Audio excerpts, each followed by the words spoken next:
Selamat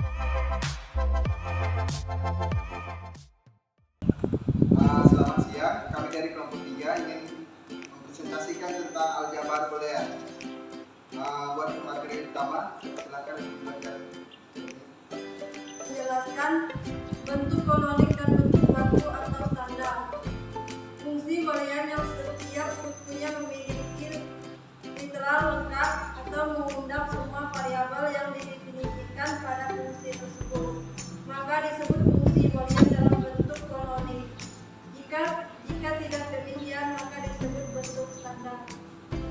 Bentuk kanonik terdapat dua macam bentuk kanonik, literal atau subordis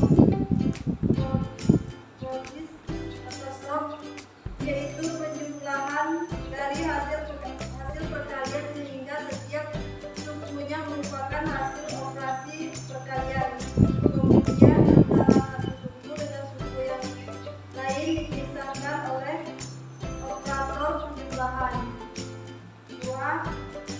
Literal atau product of sum total, yaitu perkalian dari hasil penjumlahan sehingga setiap sukunya merupakan hasil operasi penjumlahan. Kemudian antara satu suku dengan suku lainnya dipisahkan oleh operator perkalian.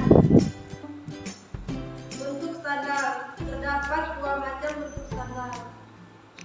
Sum of products atau sub, yaitu penjumlahan dari hasil perkalian sehingga setiap sukunya merupakan hasil operasi perkalian.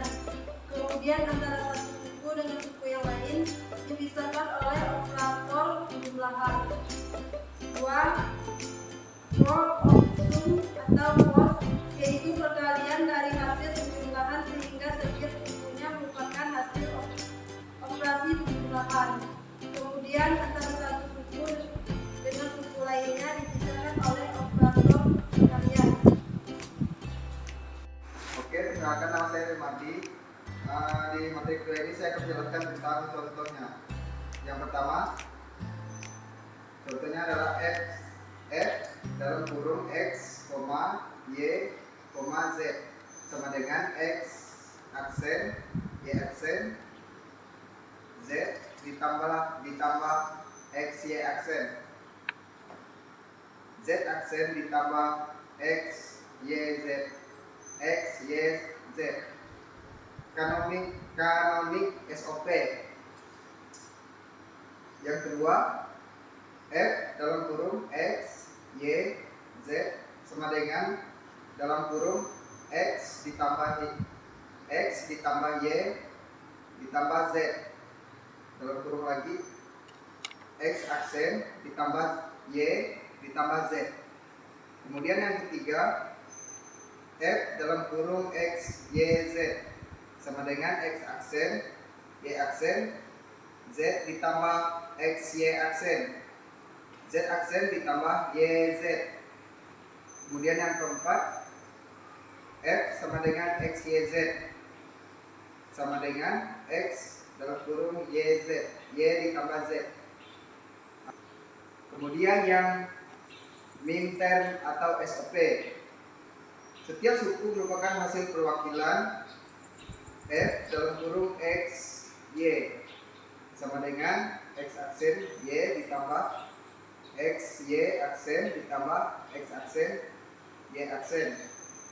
Setiap suku memiliki literal lengkap, dipisahkan oleh operator penjumlahan.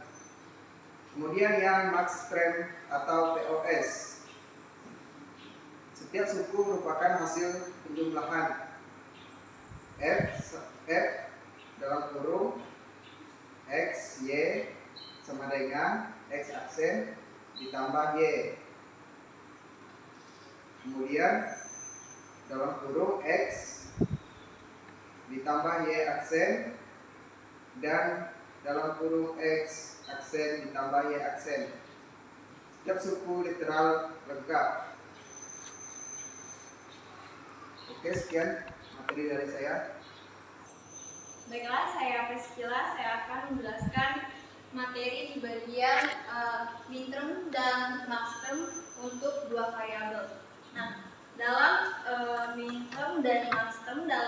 untuk dua variabel itu, ini kan dua literal ya, x dan y, maka kita gunakan 2 pangkat 2 itu sama dengan 4. Nah, kemungkinan itu 0, 0, 1, 1 dan 0, 1, 0, 1. Kemudian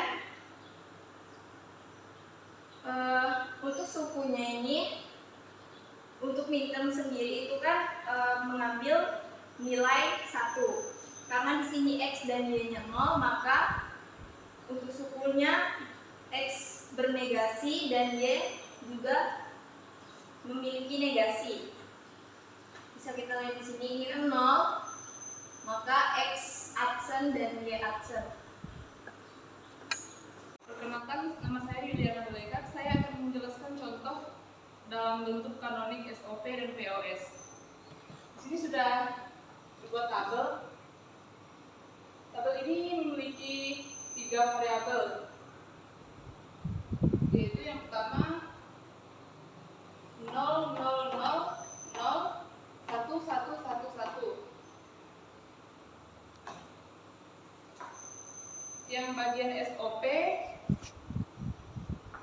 di sini kita bisa lihat F, A, B, C sama dengan A aksen B aksen C tambah A aksen BC tambah AB aksen C, atau F A B C sama dengan M yang dilambangkan dengan M1 tambah M3 tambah M5 tambah M6 dan tambah M7 sama dengan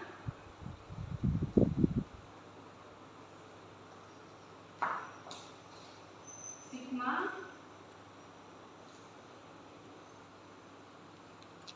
1, 3, 5, 6, dan 7.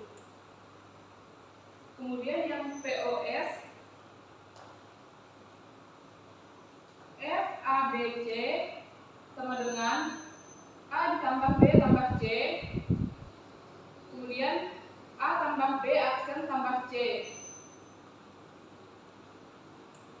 Selanjutnya A aksen tambah B tambah C, atau F A B C sama dengan, di sini dilambangkan dengan M besar, M0 dikali M2 dikali M3 sama dengan Pi 0, 2, 4.